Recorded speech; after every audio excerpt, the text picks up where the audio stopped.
governmental undertaking that modern government has done. That's what we're looking at.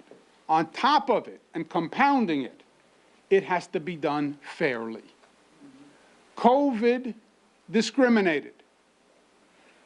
COVID may be race blind, ethnic blind, but COVID found the inequity in our society and it exploited the inequity.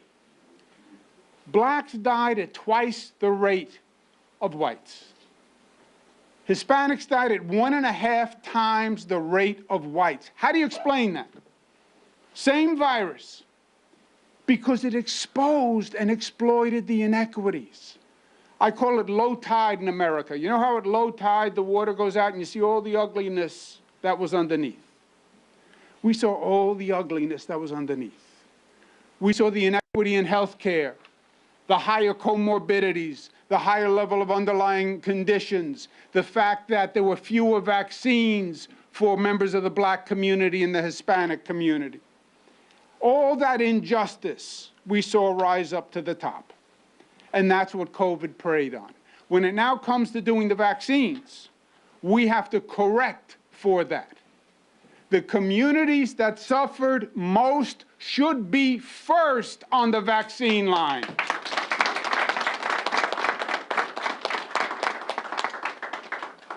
We're not there yet. New York City, listen to these numbers. 53% of the population in New York City is white. 56% of the people who have gotten vaccines are white. Members of the black community, 27%, only 19% of the vaccines.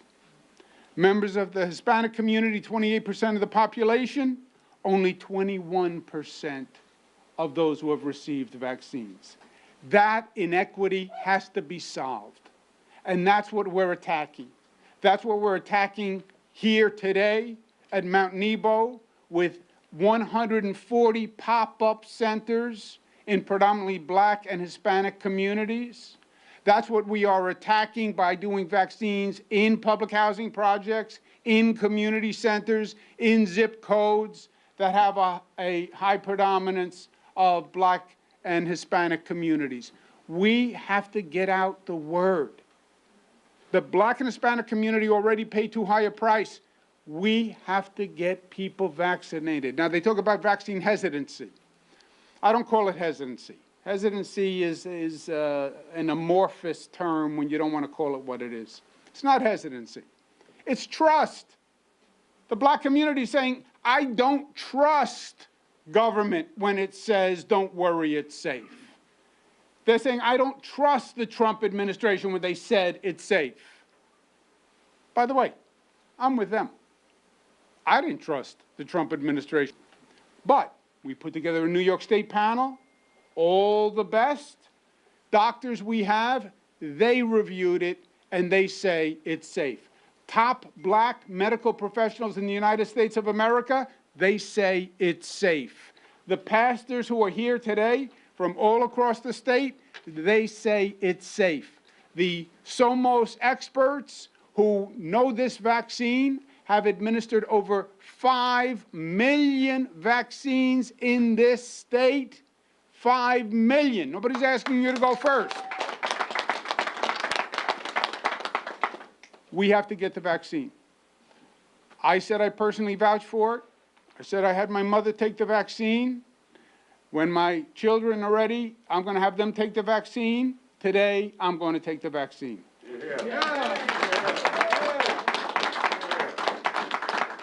And I'm going to take the Johnson & Johnson vaccine because I want to make the point, take whatever vaccine you can take. They all work. They are all safe.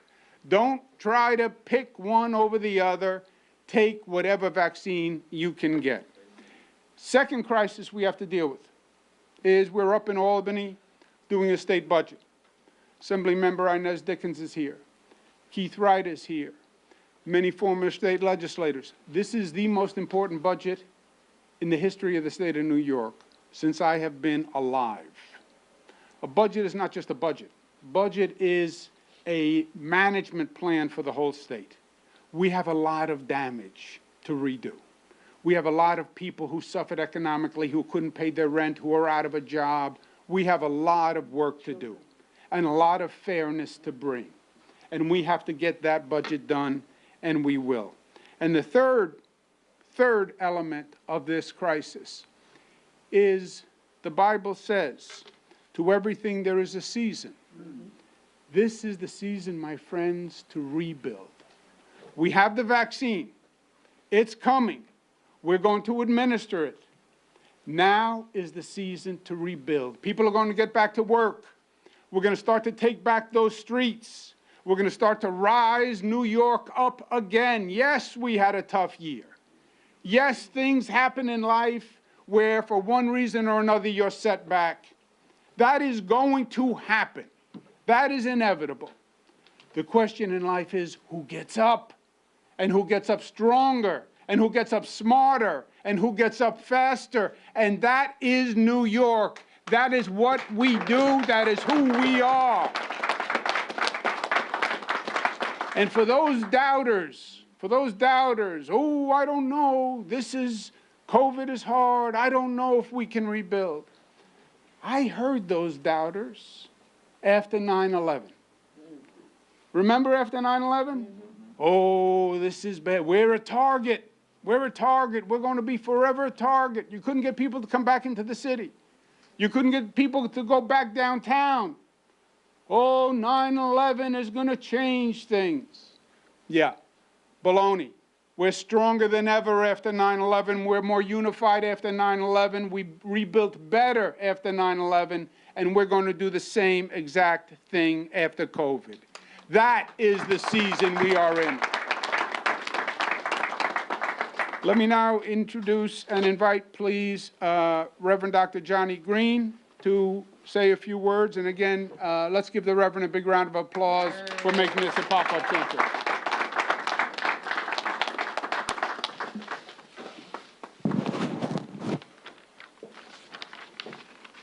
Thank you, Governor. John Maxwell tells us in one of his books on leadership that everything rises and falls on leadership. That's right.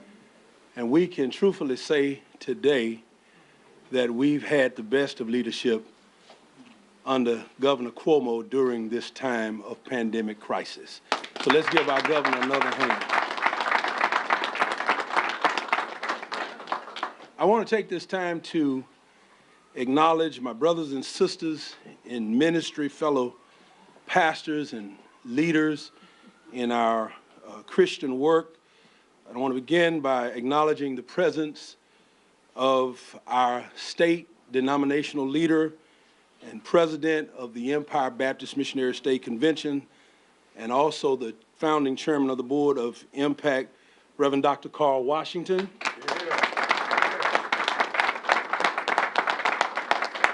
Reverend Al Cockfield.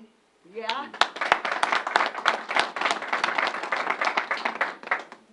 Reverend Carl Wachop.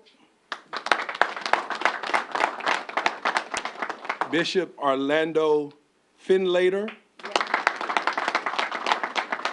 Reverend Cassius Rudolph. Reverend Greg Merriweather.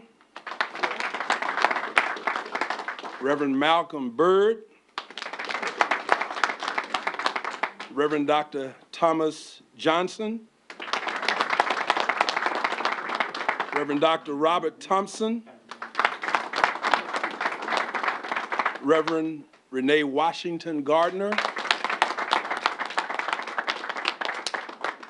Reverend Dr. Helen Wingate. Elder Mark Young. Reverend Susanna Riviera Leona. Reverend Sandra Baker. Reverend Jesse T. Williams. Reverend Willie J. Spencer. Reverend Dr. Lawrence Everett Aker III. My favorite nephew, Lawrence Acre IV, is with us today as well. Reverend Stanley Smith Jr. and Minister Barbette Hudson. Can we give them a round of applause? I'm pleased to welcome you all to our church, Mount Neboh Baptist Church.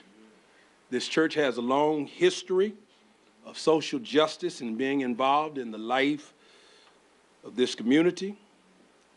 What we're doing today and in the next 2 days could be considered an act of social justice.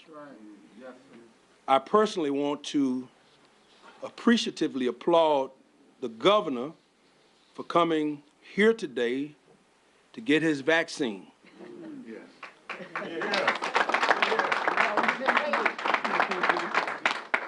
As I look at that, I believe it says two things to us today. One, we're all in this together. Everyone from members of this church, and we've lost 19 members in 2021 and 16 to the COVID-19 virus, to myself, of this church, to governor of the state. We're all in this together. Number two, it's safe. The vaccine is safe. It's safe enough for the governor. It's safe enough for me. I've taken both the Pfizer shots. It's safe enough for Dr. Fauci. It's safe enough for all of us.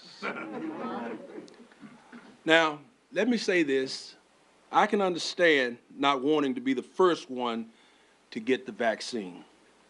But at this point, there have been over 100 million vaccine doses administered.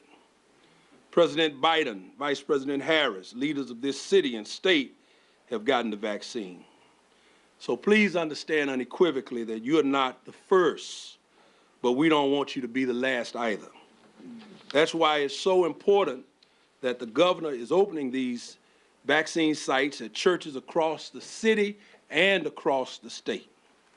We're making sure the communities of color who are most affected by COVID-19 have access to the vaccine that will finally keep us safe. This church, the Mount Neboh Baptist Church, as I before mentioned, has lost too many of our members. This community has lost too many of our brothers and sisters. It hits us hard and fast, and is still a threat to us. With the vaccine, we can finally protect ourselves as each other. As it said in the Corinthians, God's temple is holy, and you are that temple. You must keep that temple strong. You must keep your body strong. To my community, I say, get the vaccine. Protect your life. Protect the lives of your loved ones in all of Harlem and all of New York, because we're all in this together. Amen. If you are here in the village of Harlem, make an appointment to come to our pop-up Thursday and Friday. If you live elsewhere in the state or can't make it here Thursday or Friday, go to ny.gov/vaccine to make your appointment. Thank you, and God bless you is my prayer. We'll now hear from State Assemblywoman Inez Dickens. Amen. All right.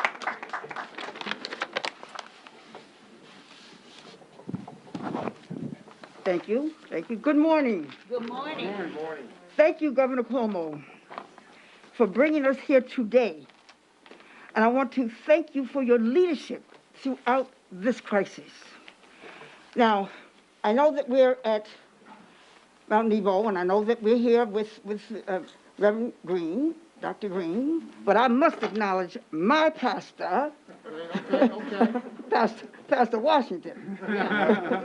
But I mean, we've got a lot of ministers here, so we're truly blessed this morning. Amen. Because of all the ministry that's here, that's laying hands on all of us. A lot of other people would have buckled under the pressure or shied away from addressing the injustices COVID exposed in our health care system. but you did not. Today is a great day for a lot of reasons. First, I'm excited to see the governor finally get his shot, which is a long time coming.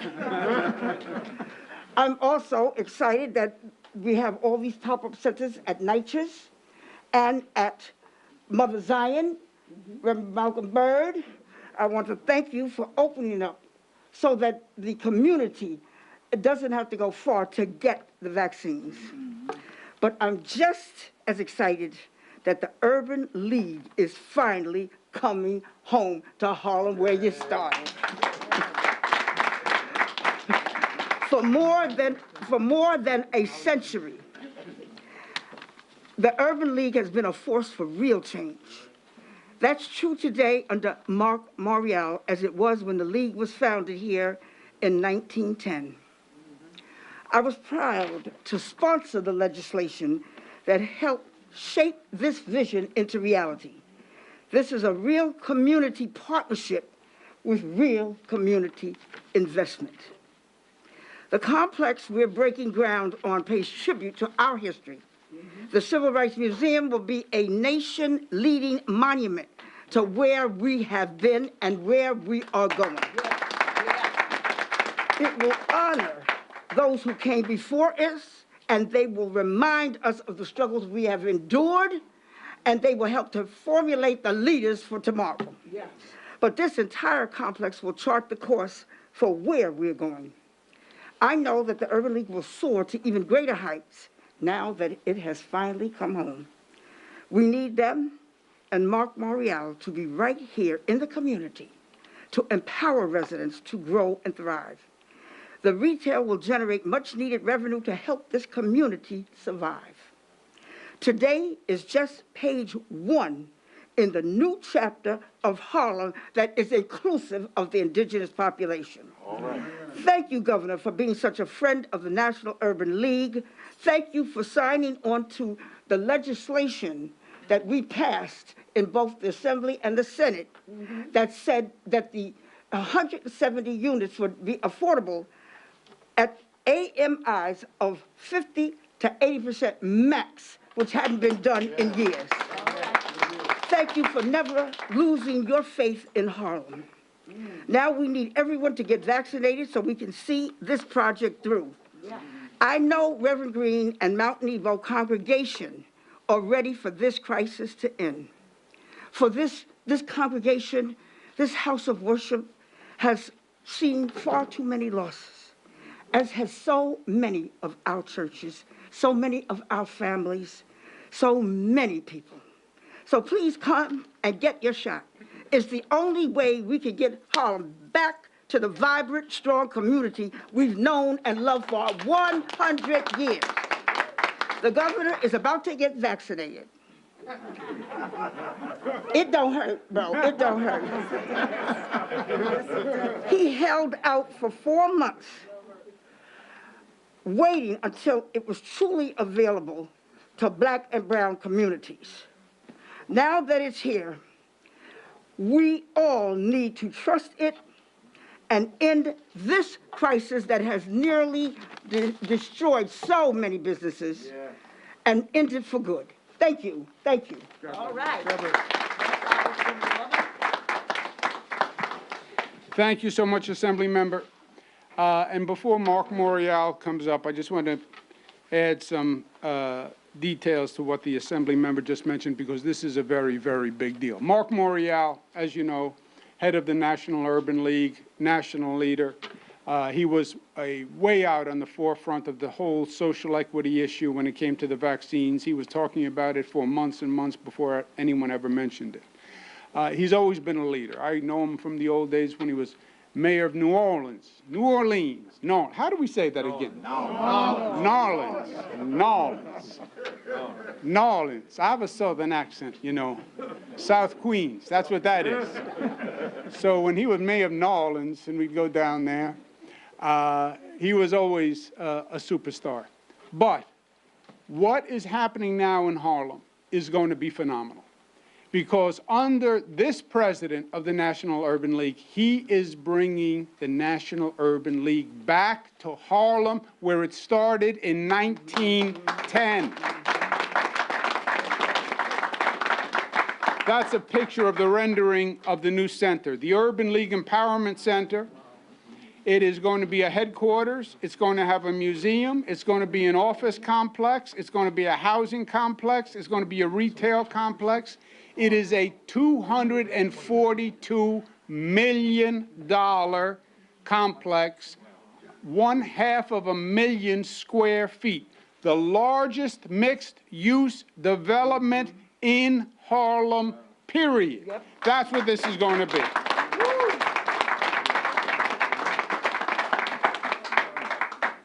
New York State is going to partner in this complex with $110 million to finance the affordability of the housing and make sure the commercial gets off the ground. It is going to be another chapter in the rebirth of Harlem. It is going to be another chapter in the future of the new Harlem. It does not happen but for Mark Morial's leadership and vision and capacity, and it does not happen without Assembly Member Inez Dickens, who got up. $110 million is a lot of money. Yeah. And the Assembly member took to the floor. She argued, she fought, she cajoled, she does whatever she needs to do, that Assembly member. And she got it done. Let's give the Assembly member another round of applause. And give a big round of applause to Mark Morial. Thank you. First of all, good morning. Good morning.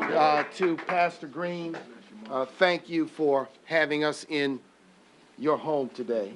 And to all of the assembled leaders, the faith leaders, Ms. Dickens, Representative Dickens, the Dean, Charlie Rangel, to you, Governor Cuomo, for many, many reasons, and I'll outline in a minute. Let me just say, before I talk about vaccine equity, how significant and important each and every one standing behind me has been to produce this opportunity for the National Urban League to return to Harlem on 125th Street. But here's the story.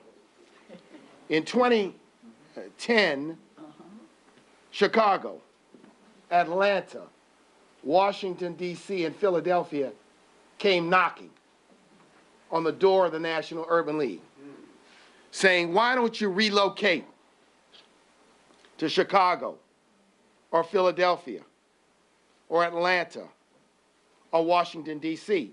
Mind you, we have been, and we were founded here in Harlem in 1910 by a black man named George Edmund Haynes, the first PhD social worker from Columbia University, first black, and Ruth Standish Baldwin, a white woman who was a leading suffragist of that period. And after 100 years, I asked myself and the board of the National Urban League, should we entertain these offers? And I said, before we entertain any offers, I want to go talk to my friend Andrew Cuomo, because we're not going to entertain any offer if there's a better offer here in New York City and in New York State. That journey began almost a decade ago for us to do something spectacular, but really, ladies and gentlemen, for us to practice what we preach. We preach home ownership. And I asked myself, why am I renting space in the financial district? We preach affordable housing, black business participation.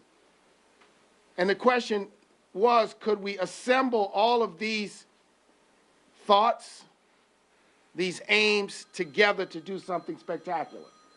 So, ladies and gentlemen, what you have here, thanks to Ms. Dickens, and I went to Ms. Dickens, and Ms. Dickens said, I'm only going to support this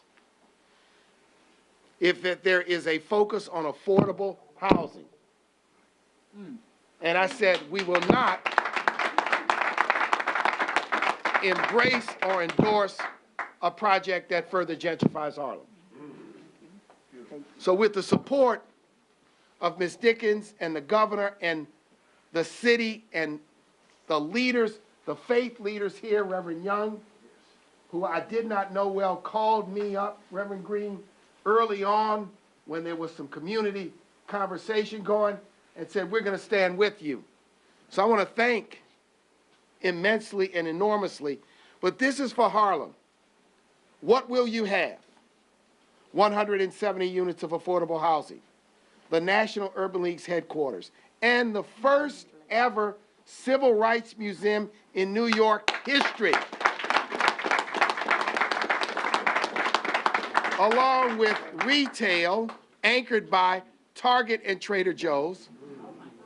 And, ladies and gentlemen, we're doing this with a team of developers, with a lead developer who's African American, architects and lawyers who are African American. So, Governor, you had faith, Ms. Dickens, you had faith early. And boy, it's been a road to get to where we are. So I want to thank you today and say how proud we are to be returning. This headquarters is for the Urban League movement. We have affiliates in 90 communities, including here in New York, New York Urban League, one of 90 Urban League affiliates around the nation. We serve almost 2 million people a year. We're an advocacy voice for racial, social justice, and economic opportunity. So thank you very much for giving us the chance to be a part of the Harlem of the 21st century. Governor, Ms. Dickens, and others. Let me just turn and talk about vaccine equity. It was in November of last year that my phone rang at 7:25 a.m. on a Sunday morning. My wife's like, who is that? I picked up the phone, it was Governor Cuomo. He said, are you aware that the plan being hatched, this is under the previous administration, is to deploy the vaccine through hospitals and chain pharmacies? He said, that sounds like it isn't going to work, and it just buys into the same old inequitable plan. I said, Governor, it sounds like a train wreck in the offing. Like there's just not going to, it's not going to work, and it's not going to be equitable. So at that point, we began with others working on lifting up the voice that for this to work, 200 plus to 300 million people, there had to be an equitable system to vaccinate people. This pop-up at this church is exactly what we called for last November, Governor, all across the land. Now, I want to add something else. The National Urban League just commissioned a poll done by an African-American pollster by the name of Cornell Belcher. We tested attitudes with respect to the vaccine in the Black community, in the Latinx community, and in the Asian American community. Let me tell you what we found. We found that 70%, nearly 67 is the number, of African Americans say, I am prepared to take the vaccine. Notwithstanding some concerns and potential distrust, I am deciding that I'm better off taking it than allowing my fears to engulf me, consume me, and paralyze me into inaction. We found that there is a segment of 15% who are not inclined to take it under any circumstances.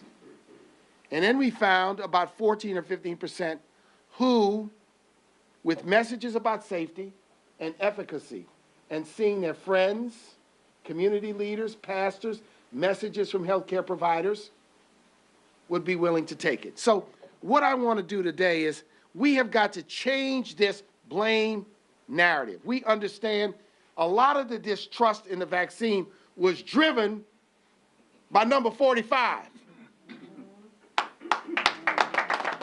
Y'all know what 45 is? And the numbers have changed and confidence has grown so that people are now prepared. So what is the task in front of us now? Exactly what's happening here. Pop-up locations, mass locations, community-based locations, all across. This governor, from the beginning, his voice has led the way. Yes. Yes. This governor has helped us for civil rights and social justice leaders to talk about equity. Everyone expects that. And that's our job and our mission every day. When elected officials and leaders of one of the largest states in the nation give, if you will, amplification to that idea, then public policy is impacted. So the Biden administration, from the very beginning, has heard exactly what the governor has said, what we've said, what other civil rights leaders have said. And therefore, in the American Rescue Plan, there are dollars coming to the states and to the cities to stand up more community vaccination sites. But what I want the ladies and gentlemen of the media to know, it is your job to report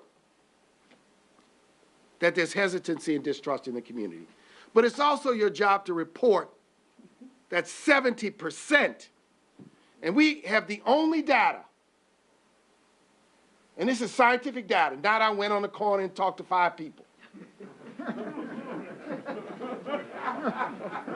Or I saw it online. That 70%, and that the issue for the majority of black people in the United States, the majority of Latinx people, is access, access, access. So today is an example of access, and faith leaders and community leaders all across this nation are saying, come and deploy the vaccine at my location. So we're here today in a demonstration of what community-based vaccination is all about. At a church with all of us assembled together. I took my first shot, Governor, so I'm a little bit ahead of you. And I'm just proud today to be a part of this continuing effort for us to move beyond COVID, to move where our children can get back to school, where people can get back to work, where we can heal our communities and achieve some financial stability. So thank you for having me today. Thank you for the support.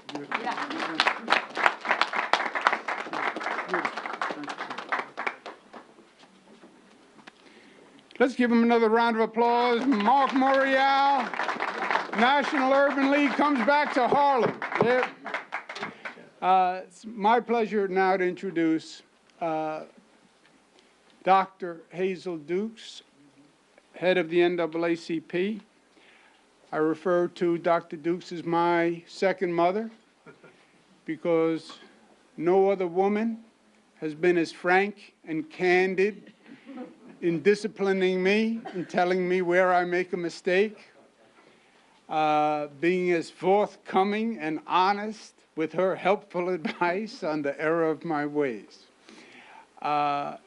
Also, I want Dr. Dukes to know this state is the progressive capital of the nation. Not because we talk the talk, because we get things done.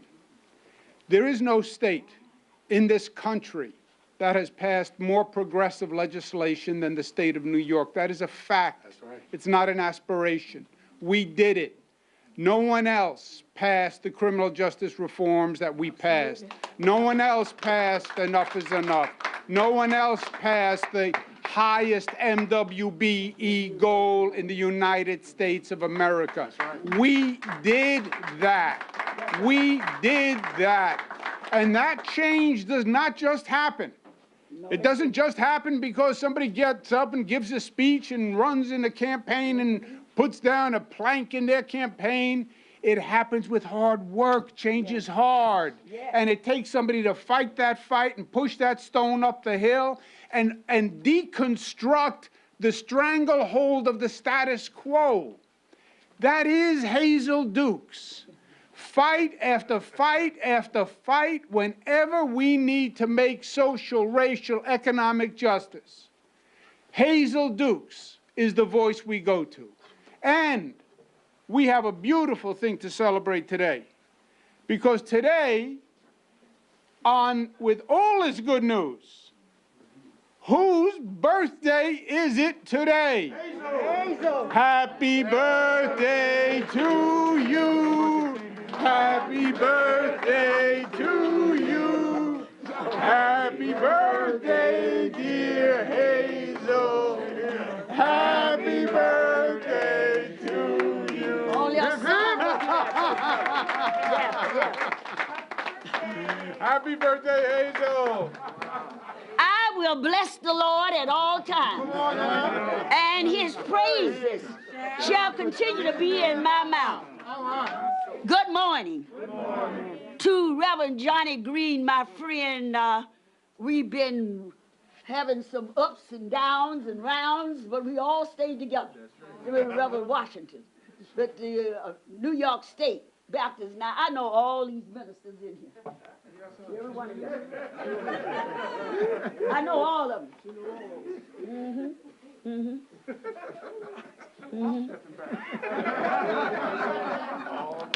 I know what you stand for. I know what you preach, because I've been in your church. Some of you have allowed me to stand behind your pulpit. That's right. And deliver Women's Day addresses. Sister Washington, you and I have been running a long time. Ain't got tired yet. When they didn't want us in the pulpit. That's correct. Uh-huh.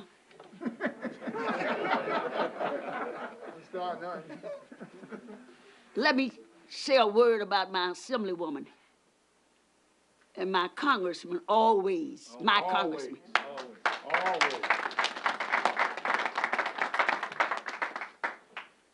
Inez Dickens is a fighter for what is right. But I must say that Mauriel forgot one thing. We had an elected official say we don't need no urban league here. And Keith Wright and Hazel Dukes went to Sirius with you. That's right. I put the breakfast together. And I said the urban. Let me amend my statement. And I said the urban league is coming. That's right. She was not in the assembly then. She was in the city council. That's right. That's why we sent her to Albany. Because we needed somebody with some good sense to fight and to revitalize Harlem. This woman was born in Harlem and never left. That's right. So when she got said, Harlem ain't no state of mind for her. Harlem is real. That's right. Born and reared. Never left. When everybody was running to the suburb, she stayed in Harlem. Her and her family. So let's give it up for her. Now, I come here today. I took my shot at Harlem Hospital. And I said, roll up your sleeve, community. I don't know anybody who have died from the vaccine. Some people say they had a sore arm. Well, I'm so strong, nothing stopped me. I didn't have a sore arm. I didn't have nothing. I done had two. All right. At Harlem. So I come today to thank my son. I've known him since he was 12 years of age. I brought him a picture today, me and his daddy. See me sitting by his daddy. I'm not standing. I'm sitting next to his daddy. Giving his daddy directions.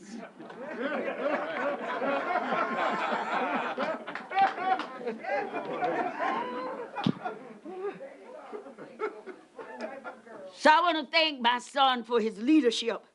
Somebody called me and said, I didn't know you had a white son. I said, he ain't white.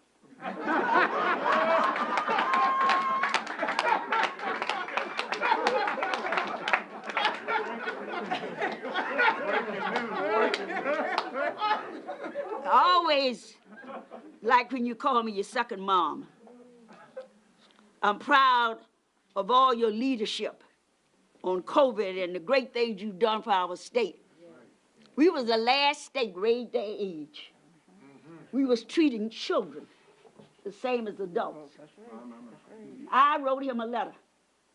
I said, we got to get this done. I went to the speaker and to the assembly leader. We're the last in the country, progressive, Mark, and we see treating children like adults. Raise the age. We got raised the age. We fought for 50A. Come on.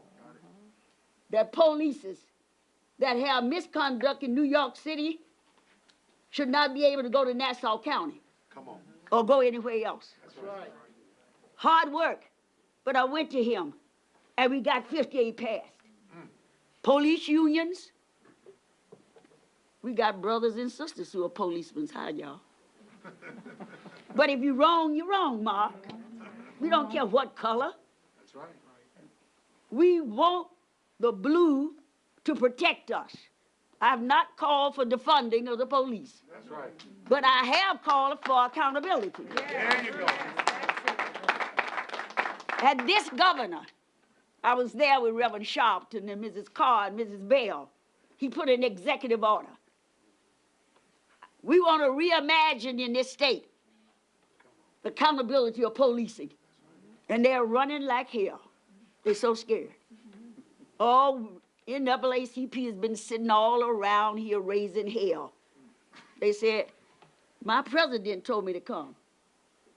Lady up in Albany, she said, what? The mayor. So I said, yeah, we got to sit down. The governor executive order said on April the 1st, he wanted on his desk.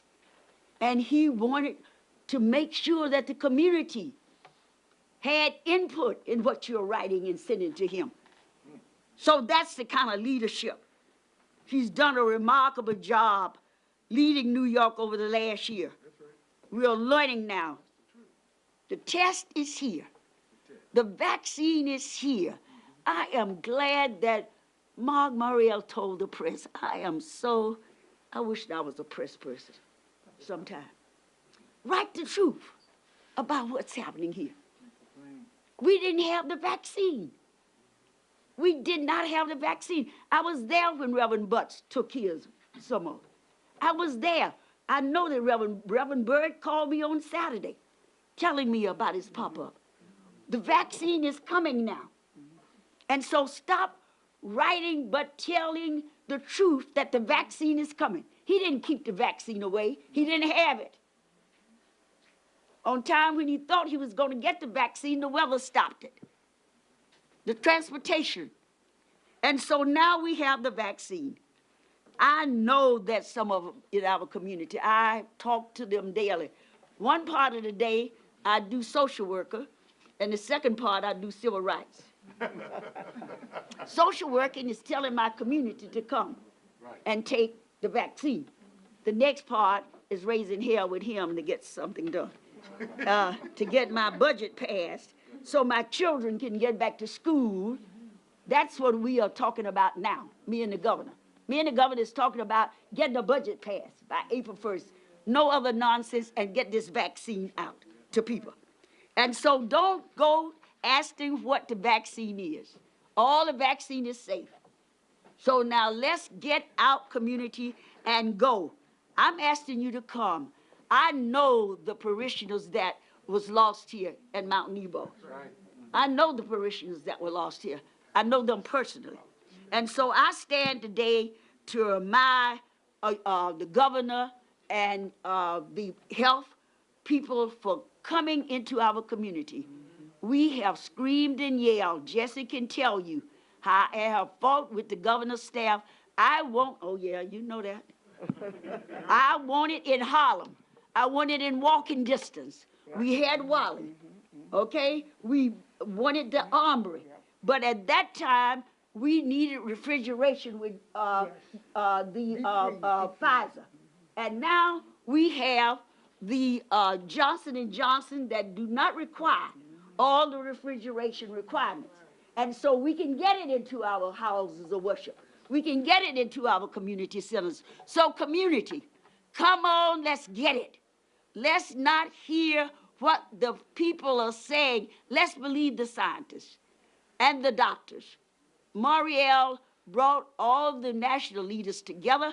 I was on that call, and we heard from African-American doctors who told us it was safe.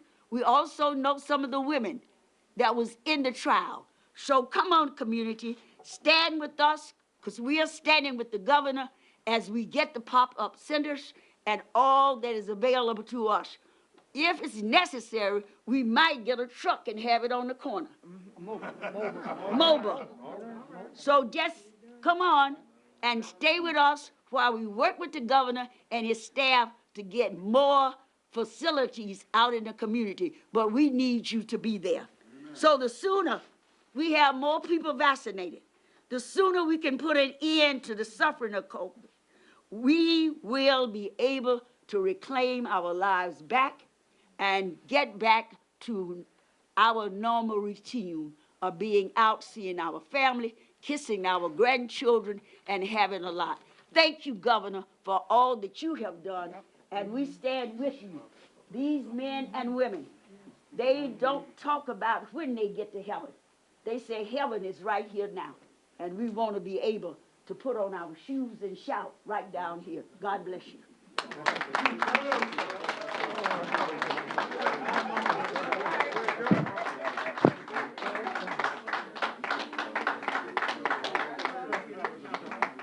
You wonder why I am the way I am. You see how I was raised.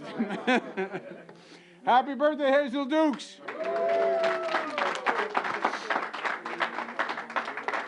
The last speaker today is, in many ways, the first speaker.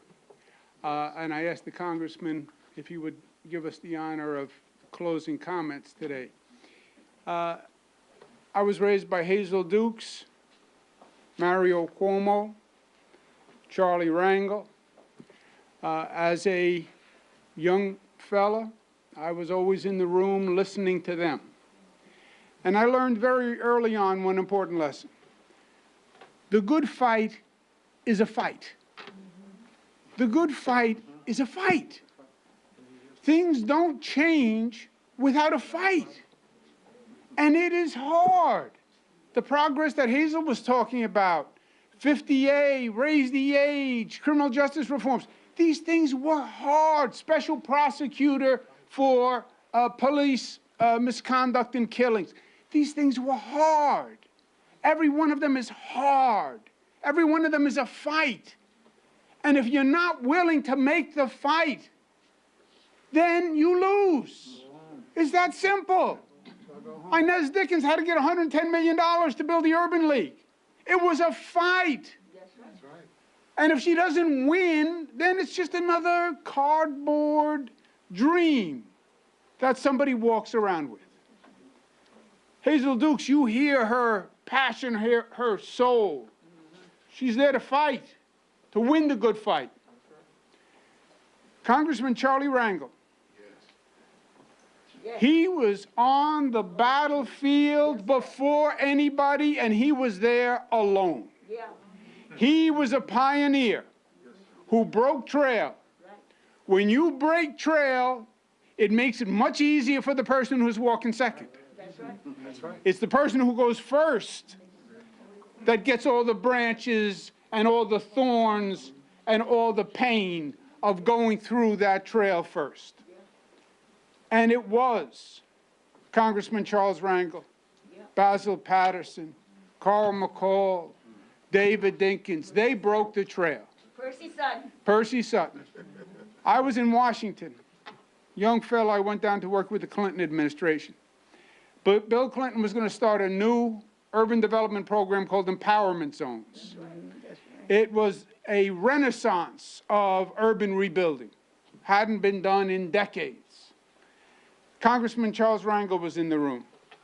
And there was a discussion with President Clinton. I was there because I was at HUD, and I was going to actually administer the program. And they were talking about how to design the legislation for the empowerment zones. An empowerment zone is going to be like $150 million. It was a phenomenal grant to an urban community. And the congressman and the president were discussing how many there were going to be nationwide. And they wanted to keep it small because they wanted to make sure there was enough money for each one to be done right. They didn't want it to become model cities where everybody gets 50 cents and you wind up accomplishing nothing. So they wanted to keep it small so we had enough funding.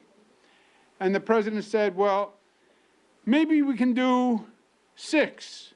And the congressman said, that's an option. You can do Harlem and 5 others. The president said, maybe we can do 4. Congressman said, that's an option. You can do Harlem and 3 others.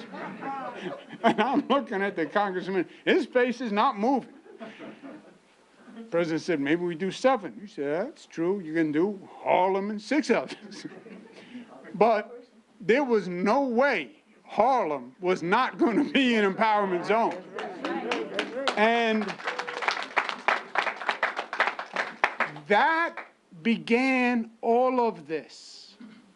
That began all of this. That was the bold, boastful, optimistic statement. We can bring Harlem back. We can bring 125th Street back. We can reverse decades of decline. Nobody believed it. But Charlie Rangel did. And now you look at all the things that begat. You're right. Apollo Theater, New Urban League, commercial development on 125th Street, prices of housing now going up. People wanting to live in Harlem. That all starts because of one person's courage to lead the way. An inspiration to all of us, an inspiration to me to this day. Congressman Charles Rangel. All right, Steve.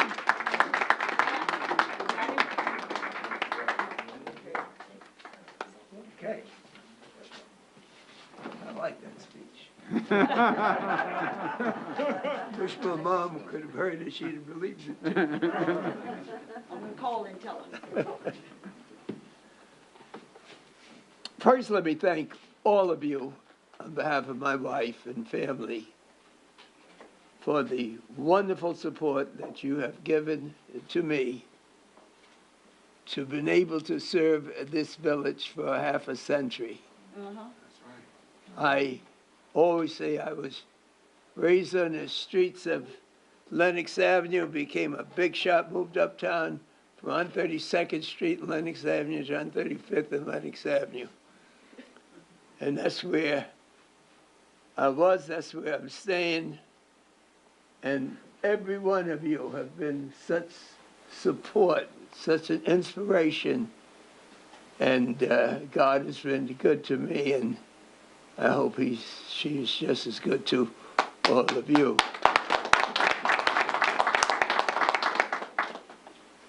Inez? Yes, I'm behind you. You may be the last one staying behind, remember the old days, but it's all a beginning.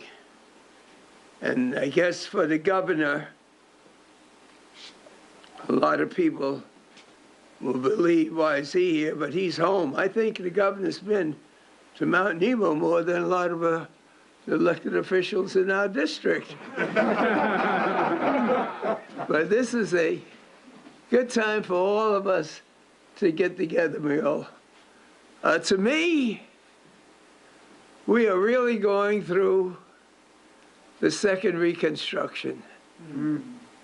To me, whatever reason people came to this continent and took it, when they were drafting that beautiful document, the Declaration of Independence, I looked long and hard and I couldn't find me no place in it. And I got the impression that they weren't thinking about a lot of black folks, brown folks, or yellow folks coming here.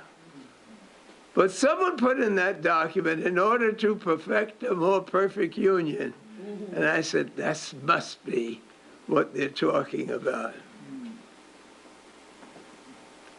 And we've been through some rough times. And that Reconstruction was almost as bad as the Civil War.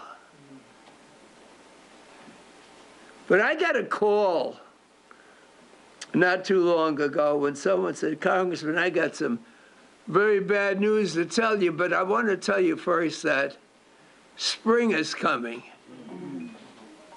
And I just lost my dad and your friend, but spring is coming because we all now appreciate all that he's done for all of us, and we don't want you to feel sad. And so when the governor says that there's a season for everything, and I see all these wonderful clergy who every day try to make life a little better for all of us, and I realize that I can't jump up like I used to, but I'm here. All right. And I know that it's hard for me to imagine. I knew Donald Trump. There was no way in the world that I thought that someone as dumb and mean as he could possibly. I was in total amazement when he would speak. But it just seemed like if ever God or Jesus wanted to test us, we have been tested, you know?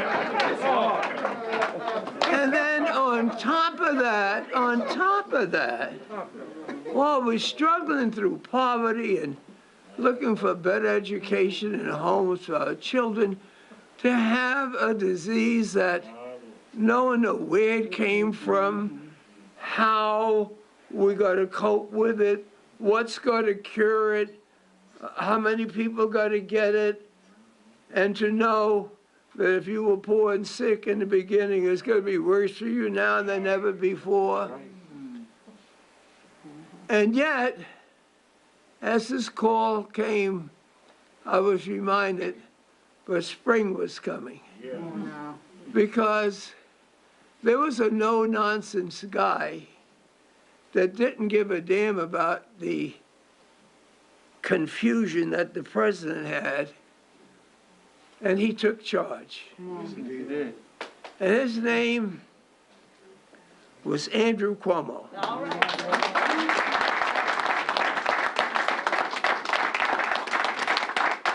And he didn't tell us not to forget, and that it's nothing, that it's just passing through.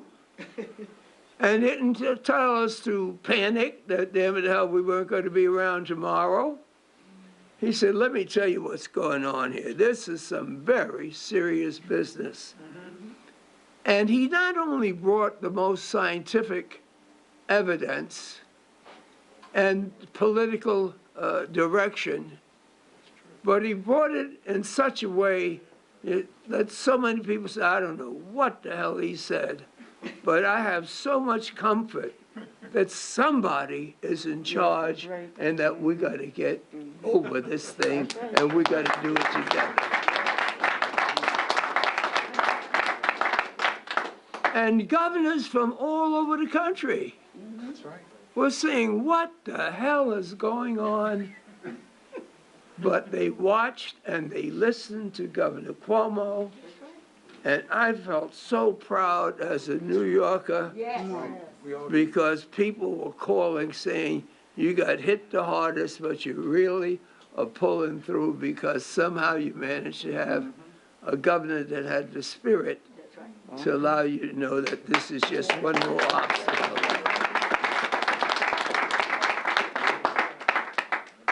The reverends can explain to you what my mother meant when they say that God works in mysterious ways.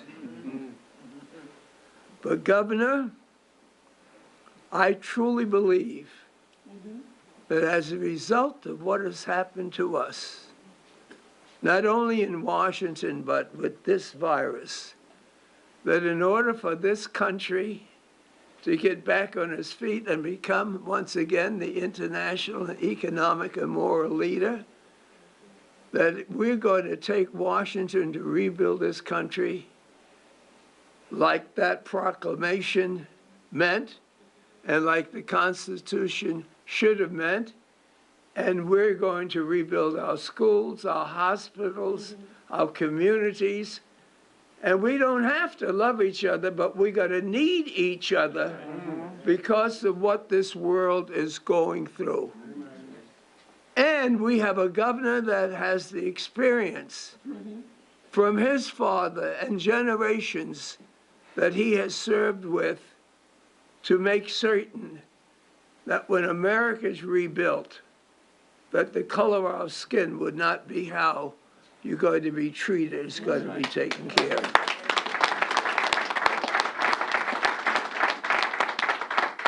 Now, some people must say, well, why would the governor pick a time like this to be coming to hospital to Harlem to be getting a shot?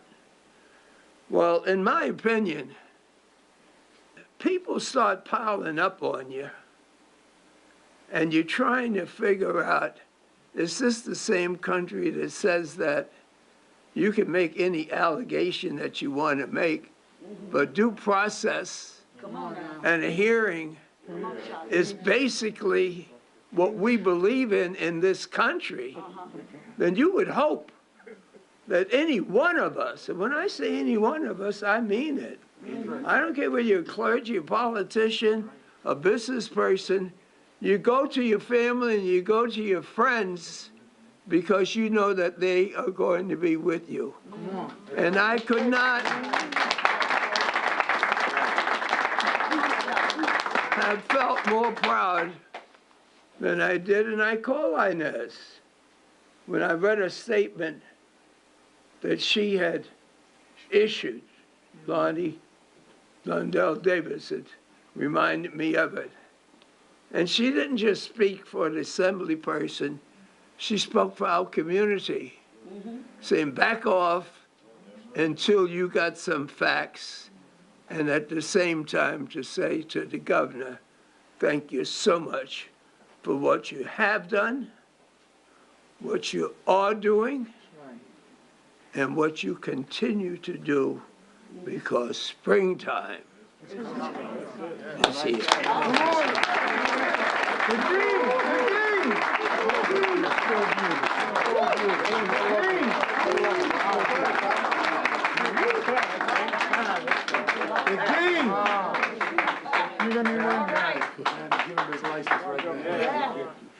The president of the state convention said we're going to give Congressman Rangel his license now. Governor, it's time to get your shot. I'm ready. Who's going to Elder Mark Young from our church is going to get his shot as well. All right. Elder, you're going to have to raise that up.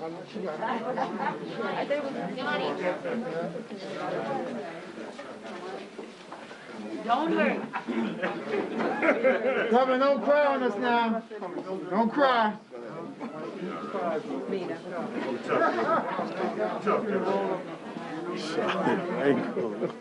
Spring is coming. I'm preaching. Come. We know it's not going to hurt because we got two black women. Spring is coming down. Don't cry. Don't cry. I'm ready. Spring is coming. I'm preaching that Sunday. Yeah. Doesn't even hurt a bit. Oh, do it again. Come on, Elder Young. I like it. Do it again. That's all you need. That's all you need. You better rumble now, brother. Done. You did it. That's it. Oh, yeah. Stay there. 15 minutes now, Governor. 15 minutes. We all pro. Don't start crying. You gotta stay there. 15 minutes, Governor. 15 minutes. Now, if anybody got any complaints or they just want to get some outrage out, you'll never get a chance to know that the governor can't leave for 15 minutes. He's got a mask on. Anybody want to take a cheap shot?